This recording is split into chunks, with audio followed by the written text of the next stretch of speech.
नमस्कार। आज हम एक बहुत ही महत्वपूर्ण विषय पर बात करने वाले हैं। 1857 का महासंग्राम। जी, वो विद्रोह जिसने ब्रिटिश भारत की नींव हिला दी थी। हाँ, इसे कई नामों से जाना जाता है। पहला स्वतंत्रता संग्राम, कभी सिपाही विद्रोह या भारतीय विद्रोह। बिल्कुल, ये बेसिकली अंग्रेजों के खिलाफ एक बहुत बड़ा सशस्त्र संघर्ष था। करीब 2 साल तक चला ये। और आज की हमारी ये जो चर्चा है, ये उन ऐतिहासिक दस्तावेजों पर आधारित है जो हमें मिलते हैं। हाँ, और ये स्रोत हमें बताते हैं कि इसके पीछे की वजहें क्या थीं, ये कैसे फैला, नेता कौन थे, इसे दबाया कैसे गया। और इसके नतीजे क्या निकले। बिल्कुल। तो आज कोशिश यही रहेगी कि इन स्रोतों के जरिए 1857 की जड़ों को समझें। मतलब वो कौन सी परिस्थितियां थीं जिनसे ये सब शुरू हुआ। हाँ, और ये आग कैसे फैली, लीडरशिप कैसी थी और इतिहास उसे कैसे देखता है, अलग अलग नजरिए से। सही। देखिए, इसकी कहानी तो असल में 1757 से ही शुरू हो जाती है, प्लासी के युद्ध के बाद। जब अंग्रेजों ने बंगाल में अपनी पकड़ बनाई। जी। और अगले 100 सालों में उनकी जो नीतियां थीं, विस्तारवादी नीतियां, आर्थिक शोषण, प्रशासनिक बदलाव। उन्होंने तो भारतीय समाज के लगभग हर वर्ग पर असर डाला। बिल्कुल। शासक, सिपाही, जमींदार, किसान, व्यापारी, कारीगर, यहाँ तक कि पंडित और मौलवी भी, सब पर असर पड़ा। तो ये गुस्सा धीरे धीरे सुलग रहा था। हाँ, और ये जानना भी जरूरी है कि 1757 से 1857 का वक्त एकदम शांत नहीं था। अच्छा, मतलब छोटे मोटे विद्रोह होते रहे। हाँ, कई हुए। कभी धर्म के नाम पर, कभी आदिवासियों ने अपनी जमीन बचाने के लिए विद्रोह किया, किसानों ने लगान के खिलाफ आवाज उठाई। यहाँ तक कि अकाल के समय भी लगान माफ नहीं होता था ना? बिल्कुल। और कई बार तो ये लड़ाई स्थानीय महाजनों के खिलाफ शुरू होती थी, जिन्हें पुलिस का साथ मिला होता था, और फिर वो कंपनी शासन के खिलाफ विद्रोह बन जाती थी। और धार्मिक मामलों में दखलंदाजी, उससे भी नाराजगी बढ़ रही थी। ओके। तो ये सब जमा हो रहा था धीरे धीरे। और 1857 में एक बड़ा विस्फोट हुआ। चलिए सबसे पहले आर्थिक कारणों को देखते हैं। वो जमीन कैसे तैयार हुई? हाँ, आर्थिक नीतियां तो बहुत ही विनाशकारी थी भारत के लिए। एक तरफ तो भारतीय उद्योग, खासकर कपड़ा उद्योग, वो बर्बाद हो गया। उनकी अपनी नीतियों की वजह से। जी। 1813 के बाद ब्रिटेन से जो माल आता था उस पर टैक्स कम, और भारत से जो माल बाहर जाता था उस पर टैक्स ज्यादा। तो मतलब भारतीय सामान महंगा हो गया और ब्रिटेन का सस्ता माल वो बाजार में भर गया। बिल्कुल। और फिर रेलवे आ गई, उससे तो ब्रिटिश माल दूर दूर के गांवों तक पहुंचने लगा। तो स्थानीय कारीगरों का काम भी ठप हो गया होगा। हाँ, भारत जो पहले कपड़े का बड़ा एक्सपोर्टर था, वो अब ब्रिटेन से कपड़ा इंपोर्ट करने लगा। कारीगर बेरोजगार हो गए। और किसानों की हालत? वो भी बहुत खराब थी। लगान बहुत ज्यादा था, और जैसा आपने कहा, अकाल में भी माफी नहीं। नए जमीन के कानून ऐसे थे कि किसान अपनी ही जमीन से बेदखल हो रहे थे। तो भारत एक तरह से कच्चा माल सप्लाई करने वाला और बना हुआ माल खरीदने वाला देश बन गया। बिल्कुल। यहाँ के संसाधन और सस्ते श्रम से ब्रिटिश इंडस्ट्री फल फूल रही थी, और यहाँ कुटीर उद्योग खत्म हो रहे थे। ये तो हुई आर्थिक बात। राजनीतिक तौर पर भी तो माहौल गर्म था, जैसे वो वेलेस्ली की सहायक संधि। हाँ, सब्सिडियरी अलायंस, वो तो शासक वर्ग के लिए सीधी चुनौती थी। उसमें क्या था खास? उसमें भारतीय राजाओं को अपनी राजधानी में ब्रिटिश सेना रखनी पड़ती थी, उसका खर्चा भी उठाना पड़ता था, और अपनी विदेश नीति अंग्रेजों को सौंपनी पड़ती थी। मतलब आजादी बस नाम की रह गई। और फिर डलहौजी की हड़प नीति, डॉक्ट्रिन ऑफ लैप्स। हाँ, उसने तो आग ही लगा दी। उसका फंडा ये था कि अगर किसी राजा का अपना बेटा नहीं है तो गोद लिए बेटे को वारिस नहीं माना जाएगा, और वो राज्य? वो सीधे ब्रिटिश राज्य में मिल जाएगा। सतारा, झांसी, नागपुर, कई राज्य ऐसे ही हड़प लिए गए। इससे तो राजाओं में बहुत गुस्सा और डर फैल गया होगा। जाहिर है, असुरक्षा की भावना बहुत बढ़ गई। प्रशासन में भी दिक्कतें थी, भ्रष्टाचार वगैरह। हाँ, कंपनी का जो निचला प्रशासन था, पुलिस, छोटी अदालतें, वहां भ्रष्टाचार बहुत था। आम आदमी को इंसाफ मिलना मुश्किल था। और अंग्रेजों का रवैया, वो तो हमेशा विदेशी ही रहे। बिल्कुल। वो भारतीयों की भावनाओं, उनकी जरूरतों की परवाह नहीं करते थे। शासन हमेशा विदेशी ही महसूस होता रहा। सामाजिक और धार्मिक कारण भी थे, है ना? नस्लीय भेदभाव की बात आती है। बहुत ज्यादा। वो खुद को सुपीरियर रेस मानते थे और भारतीयों को नीची नजर से देखते थे। गुलामों जैसा बर्ताव करते थे कई बार। ये तो बहुत अपमानजनक रहा होगा। बिल्कुल। और फिर ईसाई मिशनरियों की गतिविधियां थीं, वो प्रचार करते थे, धर्मांतरण की कोशिशें होती थीं। तो लोगों को डर लगा कि ये हमारा धर्म बदलना चाहते हैं। हाँ, और जो सामाजिक सुधार भी हुए, जैसे सती प्रथा रोकना या विधवा विवाह को कानूनी बनाना, उनको भी कई लोग शक की नज़र से देखते थे। उन्हें लगा ये हमारे रीति रिवाजों में दखल है। अच्छा, कुछ बाहरी लड़ाइयों का भी असर हुआ? अफगान युद्ध, क्रीमिया युद्ध। जी हाँ, इन युद्धों में अंग्रेजों को काफी नुकसान हुआ। उनकी वो जो इमेज थी ना कि इन्हें कोई हरा नहीं सकता, वो टूटी। तो भारतीयों में एक उम्मीद जगी कि शायद इन्हें हराया जा सकता है। बिल्कुल, एक मनोवैज्ञानिक असर पड़ा। इन सब के बीच सिपाहियों का गुस्सा कहाँ तक पहुंच गया था? क्योंकि शुरुआत तो वहीं से हुई। सिपाहियों के गुस्से की कई परतें थीं। बंगाल आर्मी में ज्यादातर सैनिक अवध और उत्तर भारत के थे। ऊंची जातियों के ब्राह्मण, राजपूत, वो अपने जातिगत नियमों को लेकर बहुत सख्त होते थे। हाँ, और नए नियम आ रहे थे, जैसे पगड़ी की जगह हैट पहनो या माथे पर तिलक या दाढ़ी रखने पर पाबंदी। ये सब उन्हें पसंद नहीं आया। और वो 1856 वाला कानून कि विदेश भी जाना पड़ेगा। हाँ, जनरल सर्विस एनलिस्टमेंट एक्ट, उसने तो बहुत गुस्सा भड़काया। उस जमाने में समुद्र पार जाना मतलब धर्म भ्रष्ट होना माना जाता था कई लोगों के लिए। और पैसे, तनख्वाह वगैरह? वो भी बहुत कम थी, सिर्फ 7 रुपए महीना। और जब अवध या पंजाब जैसे राज्यों को जीता गया तो सिपाहियों को जो एक्स्ट्रा भत्ता मिलता था वो भी बंद कर दिया। तो सिपाही ये महसूस कर रहे थे कि हम जिनके लिए लड़ रहे हैं वही हमारे मान सम्मान, धर्म और पेट पर लात मार रहे हैं। बिल्कुल यही भावना थी। और फिर आई वो चिंगारी, चर्बी वाले कारतूस। एनफील्ड राइफल के नए कारतूस। जी, इन कारतूसों पर एक ग्रीस लगी होती थी जिसे राइफल में डालने से पहले दांत से काटना पड़ता था। और अफवाह फैल गई कि इस ग्रीस में गाय और सुअर की चर्बी मिली है। अब गाय हिंदुओं के लिए पवित्र है और सुअर मुसलमानों के लिए हराम। तो दोनों ही भड़क गए। जाहिर है ये उनकी धार्मिक भावनाओं पर सीधा हमला था। ये समझना जरूरी है कि ये सिर्फ एक तात्कालिक कारण था। बारूद तो पहले से जमा था, ये बस एक चिंगारी थी। और इस माहौल में अफवाहें भी खूब फैली होंगी, वो चपातियों वाली कहानी। हाँ बिल्कुल, एक अफवाह ये भी जोरों पर थी कि प्लासी के युद्ध के 100 साल बाद यानी 1857 में कंपनी का राज खत्म हो जाएगा। और वो चपातियां और कमल के फूल? हाँ, कहते हैं कि रात में गांव में चौकीदार एक गांव से दूसरे गांव चपातियां पहुंचा रहे थे और कमल के फूल भी एक रेजिमेंट से दूसरी रेजिमेंट भेजे गए। इनका मतलब क्या था? कोई सीक्रेट कोड? ठीक तो आज भी कोई नहीं जानता, पर माना जाता है कि ये आने वाले विद्रोह के गुप्त संदेश थे। माहौल एकदम तैयार था। तो चलिए अब उस दिन की बात करते हैं जब ये ज्वालामुखी फटा। मेरठ, 10 मई 1857।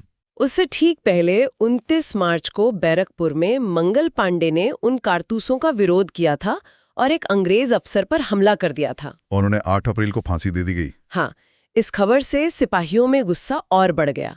फिर 9 मई को मेरठ में 85 सिपाहियों ने वो कारतूस लेने से मना कर दिया। तो उन्हें सजा दी गई? हाँ, सबके सामने उनकी वर्दियां उतारी गईं, बेड़ियां डाली गईं और 10-10 साल की सजा सुना दी गई। बहुत बेइज्जती की गई। और अगले ही दिन 10 मई को उनके बंगले जला दिए गए और फिर दिल्ली चलो का नारा लगाते हुए वो दिल्ली की तरफ चल पड़े। और दिल्ली पहुंचकर दिल्ली में जो सिपाही थे वो भी उनके साथ मिल गए। उन्होंने शहर पर कब्जा कर लिया। कर्नल रिप्ले मारा गया। और मुगल बादशाह बहादुर शाह जफर? वो बेचारे बूढ़े और शक्तिहीन थे। सिपाहियों ने उन्हें घेर लिया और उन्हें शहंशाह-ए-हिंदुस्तान घोषित कर दिया। दिल्ली विद्रोह का सेंटर बन गया और बहादुर शाह उसके सिंबल। क्या वो इसके लिए तैयार थे? नहीं, शुरू में तो वो बहुत हिचकिचाए, लेकिन सिपाहियों का दबाव था और शायद कहीं ना कहीं मुगल सल्तनत की पुरानी शान वापस पाने की एक हल्की सी उम्मीद भी रही हो। तो उन्होंने नेतृत्व स्वीकार कर लिया? हाँ, और फिर उन्होंने देश भर के राजाओं और नवाबों को चिट्ठियां लिखीं, कहा कि आओ मिलकर अंग्रेजों को बाहर निकालें। मतलब पूरा उत्तर और मध्य भारत? हाँ, अवध, रोहेलखंड, दोआब, बुंदेलखंड, मध्य भारत, बिहार का बड़ा हिस्सा, पूर्वी पंजाब का कुछ इलाका, इन सब जगहों पर अंग्रेजी राज लगभग खत्म सा हो गया था कुछ समय के लिए। और ये सिर्फ सिपाहियों तक सीमित नहीं रहा, आम लोग भी शामिल हुए। ये बहुत जरूरी बात है। ये सिर्फ सिपाही विद्रोह नहीं था। आम जनता, खासकर उत्तर पश्चिमी प्रांतों और अवध में, वो बड़ी संख्या में शामिल हुई।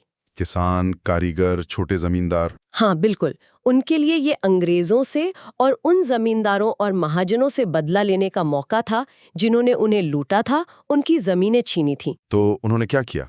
उन्होंने सरकारी दफ्तरों पर हमला किया, थानों को जलाया, अदालतों पर कब्जा किया, लगान के सारे रिकॉर्ड फाड़ दिए, जला दिए। अच्छा, मतलब ब्रिटिश सत्ता के सारे निशानों को मिटाने की कोशिश। जी, कहते हैं कि अकेले अवध में ही जो 1.5 लाख लोग लड़े, उनमें 1 लाख से ज्यादा आम नागरिक थे। इसका कोई खास उदाहरण, जैसे वो शामल का आपने जिक्र किया था? शामल वो पश्चिमी यूपी में बड़ौत इलाके के एक जाट किसान थे।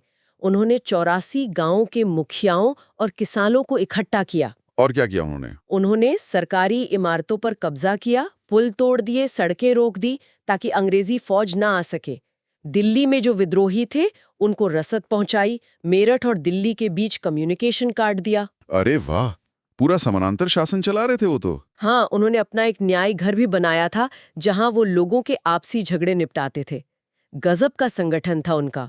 अंग्रेजों ने बड़ी मुश्किल से जुलाई 1857 में उन्हें हराया और मार दिया। शाहमल जैसे कई गुमनाम हीरो थे इस लड़ाई के। तो मुख्य केंद्र कौन-कौन से थे और वहां नेतृत्व कौन कर रहा था? दिल्ली में तो बहादुर शाह थे, लेकिन असली ताकत जनरल बख्त खान के हाथ में थी। हाँ, बख्त खान बरेली से अपनी सेना लेकर दिल्ली पहुंचे थे और उन्होंने ही कमान संभाली। कानपुर में थे नाना साहब। पेशवा बाजीराव द्वितीय के दत्तक पुत्र, जिनकी पेंशन अंग्रेजों ने बंद कर दी थी। बिल्कुल, और उनके साथ थे उनके बेहद काबिल सेनापति तात्या टोपे और सलाहकार अजीमुल्ला खान। लखनऊ में बेगम हजरत महल ने मोर्चा संभाला। अवध के नवाब वाजिद अली शाह की बेगम थी वो। अंग्रेजों ने अवध को हड़प लिया था, तो उन्होंने अपने छोटे बेटे बिरजिस कादिर को नवाब घोषित करके लड़ाई छेड़ दी। और झांसी की रानी लक्ष्मीबाई, उनका नाम तो बच्चा बच्चा जानता है। हाँ, राजा गंगाधर राव की विधवा डलहौजी ने उनके दत्तक पुत्र को उत्तराधिकारी मानने से इनकार कर दिया था। उनका वो नारा, मैं अपनी झांसी नहीं दूंगी, अमर हो गया। उन्होंने तात्या टोपे के साथ मिलकर भी युद्ध किया। बिहार में वो बुजुर्ग जमींदार थे ना, कुंवर सिंह। हाँ, आरा के कुंवर सिंह। 80 साल की उम्र में उन्होंने अंग्रेजों के छक्के छुड़ा दिए थे। गजब की वीरता दिखाई। और फैजाबाद में मौलवी अहमदुल्ला जी, उन्हें डंका शाह भी कहते थे, क्योंकि वो डंका बजाकर लोगों को जिहाद के लिए, मतलब अंग्रेजों के खिलाफ लड़ने के लिए बुलाते थे। और भी कई केंद्र थे। बरेली में खान बहादुर खान, इलाहाबाद में लियाकत अली। हाँ, ग्वालियर में तात्या टोपे का प्रभाव रहा, गोरखपुर में गजाधर सिंह, हरियाणा में राव तुलाराम। लिस्ट लंबी है, हर जगह स्थानीय नेता उभरे थे। इतना बड़ा विद्रोह देखकर अंग्रेजों की प्रतिक्रिया क्या रही होगी? वो तो घबरा गए होंगे। शुरू में तो बिल्कुल, उन्हें उम्मीद नहीं थी कि ये आग इतनी फैलेगी, लेकिन फिर उन्होंने पूरी ताकत और बहुत बर्बरता से इसे कुचलना शुरू किया। बाहर से फौज मंगवाई गई। हाँ, लॉर्ड कैनिंग ने बाहर से सेना बुलवाई और जनरल नील जैसे अफसरों ने तो बनारस और इलाहाबाद में कहर बरपा दिया। आम लोगों को सरेआम फांसी दी गई, गांव के गांव जला दिए गए। बदला लेने की भावना बहुत तीव्र थी। उन्होंने फूट डालो और राज करो की नीति का भी इस्तेमाल किया होगा। हाँ, वो तो उनकी पुरानी नीति थी। सिखों और गोरखा रेजिमेंटों को अपने पक्ष में रखा। कई भारतीय राजाओं ने, जैसे पटियाला, सिंधिया, निजाम, इन्होंने अंग्रेजों की मदद की। बहादुर शाह जफर का क्या हुआ? उन्हें हुमायूं के मकबरे से धोखे से गिरफ्तार किया गया। उनके बेटों और पोतों को दिल्ली गेट के पास गोली मार दी गई। इसे खूनी दरवाजा कहा जाता है आज भी। बहुत दुखद। और दिल्ली पर कब्जा कब हुआ वापस? सितंबर 1857 तक अंग्रेजों ने दिल्ली पर फिर से कब्जा कर लिया, लेकिन लड़ाइयां चलती रहीं। लखनऊ, कानपुर, झांसी, हर जगह भयानक युद्ध हुए और अंततः विद्रोह दबा दिया गया। हाँ, 1859 के अंत तक लगभग पूरे भारत पर अंग्रेजों का नियंत्रण फिर से स्थापित हो गया। तात्या टोपे अप्रैल 1859 तक लड़ते रहे, फिर पकड़े गए और उन्हें फांसी दे दी गई। रानी लक्ष्मीबाई जून 1858 में ग्वालियर के पास लड़ते हुए वीर गति को प्राप्त हुई। तो आखिर ये इतना बड़ा, इतना फैला हुआ विद्रोह असफल क्यों हो गया? क्या कारण थे? बंगाल, पंजाब का बड़ा हिस्सा, पश्चिमी भारत, ये इलाके ज्यादातर शांत रहे। मतलब भौगोलिक रूप से सीमित था। हाँ, और दूसरा, समाज के सभी वर्गों का साथ नहीं मिला। बड़े जमींदार, तालुकदार, महाजन, व्यापारी और जो नया पढ़ा लिखा मध्यम वर्ग था, वो ज्यादातर इससे अलग रहा। कुछ ने तो अंग्रेजों का साथ भी दिया। जी बिल्कुल। पटियाला, सिंधिया, होलकर, कश्मीर के राजा, नेपाल के राणा, इन सब ने अंग्रेजों की बहुत मदद की। संगठन और एकता की भी कमी रही होगी। हाँ, ये एक बड़ी कमजोरी थी। विद्रोहियों के पास कोई एक सेंट्रल लीडरशिप या भविष्य का कोई स्पष्ट प्लान नहीं था। अलग अलग नेता अपने अपने इलाकों में लड़ रहे थे, उनमें आपस में तालमेल कम था।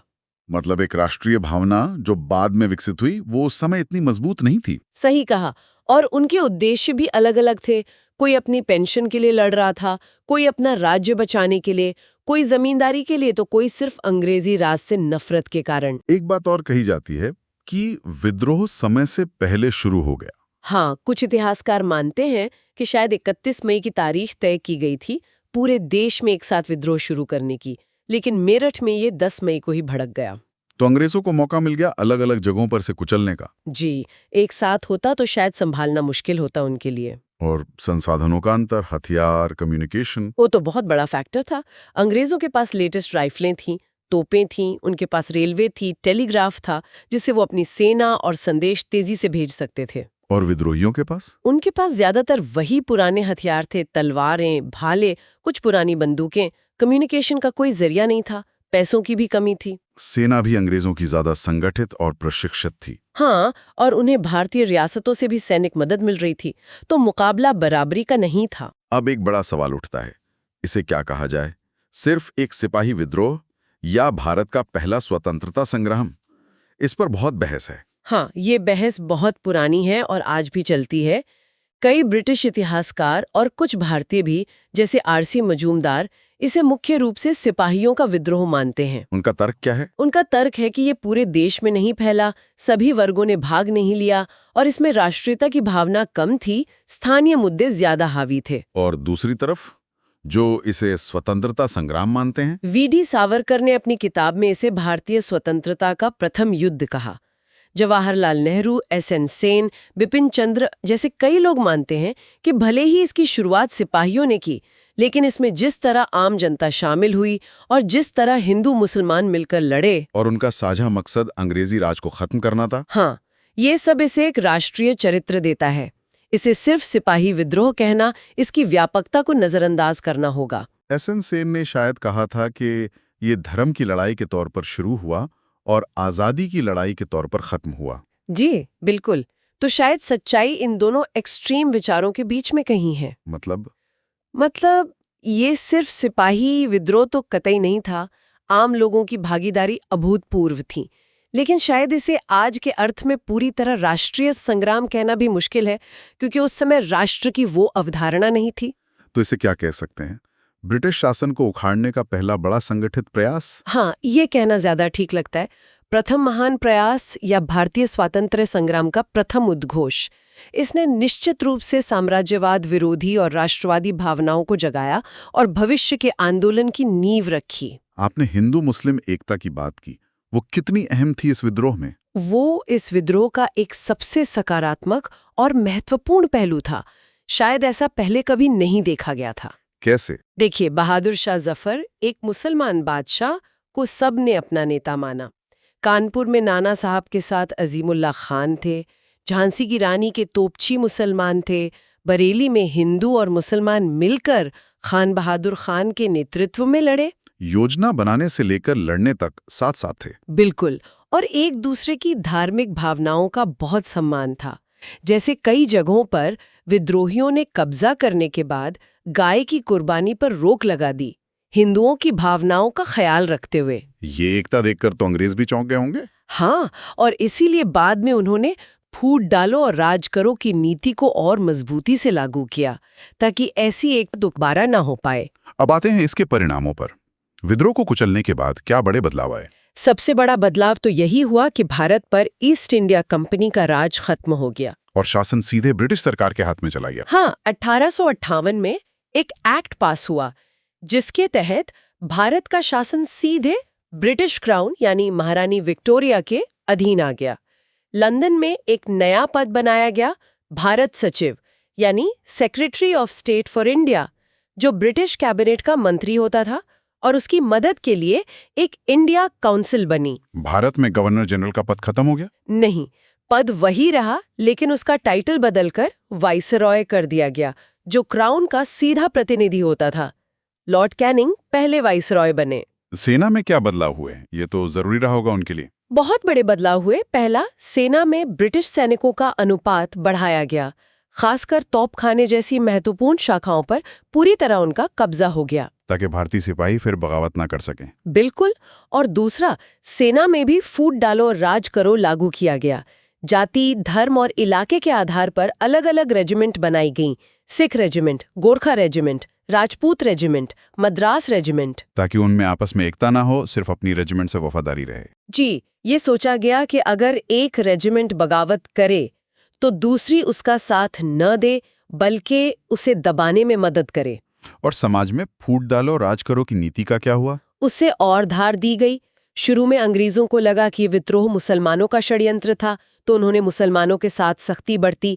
लेकिन बाद में जब हिंदुओं में राष्ट्रवाद बढ़ने लगा, तो उन्होंने मुसलमानों को अपनी तरफ खींचने की कोशिश की, उन्हें कुछ रियायतें दी ताकि उन्हें हिंदुओं के खिलाफ इस्तेमाल किया जा सके। हाँ, इसी ने आगे चलकर भारत में सांप्रदायिक राजनीति को बहुत बढ़ावा दिया। रियासतों के प्रति नीति बदली, वो हड़प नीति खत्म हुई। हाँ, डॉक्ट्रिन ऑफ लैप्स खत्म कर दी गई। जिन राजाओं ने विद्रोह में अंग्रेजों का साथ दिया था, उन्हें इनाम मिले, गोद लेने का अधिकार वापस दिया गया। लेकिन उनकी आजादी वो तो खत्म हो गई। अब वो ब्रिटिश साम्राज्य के अधीन सहयोगी बन गए। अंग्रेजों ने वादा किया कि अब वो और इलाके नहीं जीतेंगे, लेकिन इन राजाओं को ब्रिटिश सत्ता की सर्वोच्चता माननी पड़ी। उन्हें संरक्षण के नाम पर अपने अधीन कर लिया। सामाजिक और धार्मिक मामलों में क्या नीति अपनाई? अंग्रेजों ने तय किया कि अब वो भारतीयों के सामाजिक रीति रिवाजों और धार्मिक मामलों में ज्यादा दखल नहीं देंगे, ताकि रूढ़िवादी वर्ग नाराज ना हो। हाँ, उन्हें शांत रखने के लिए। इससे समाज सुधार का काम धीमा पड़ गया। भारतीयों के लिए क्या कुछ सकारात्मक निकला इस हार से? कुछ तो सीखा होगा। बिल्कुल, हार जरूर हुई, लेकिन इस संघर्ष ने भारतीयों का आत्मविश्वास बढ़ाया। ये पता चला कि अंग्रेज अजय नहीं है। स्वतंत्रता की इच्छा और मजबूत हुई। राजनीतिक चेतना भी बड़ी होगी। हाँ, ये एहसास हुआ कि अगर संगठित होकर लड़ा जाए तो स्वशासन हासिल किया जा सकता है। इस विद्रोह की असफलता ने भविष्य के नेताओं को सिखाया कि ज्यादा बेहतर संगठन और व्यापक एकता की जरूरत है। और शायद लड़ाई के तरीकों पर भी सोचने को मजबूर किया। जी, अंग्रेजों ने जिस क्रूरता से विद्रोह को दबाया, उससे उनका असली चेहरा सामने आया। हाँ, इसने भविष्य में कुछ लोगों को असहयोग जैसे अहिंसक तरीकों के बारे में सोचने की प्रेरणा भी दी होगी। तो संक्षेप में कहें, 1857 सिर्फ एक घटना नहीं थी, ये टर्निंग पॉइंट था। निश्चित रूप से ये सालों से जमा हो रहे गुस्से का नतीजा था।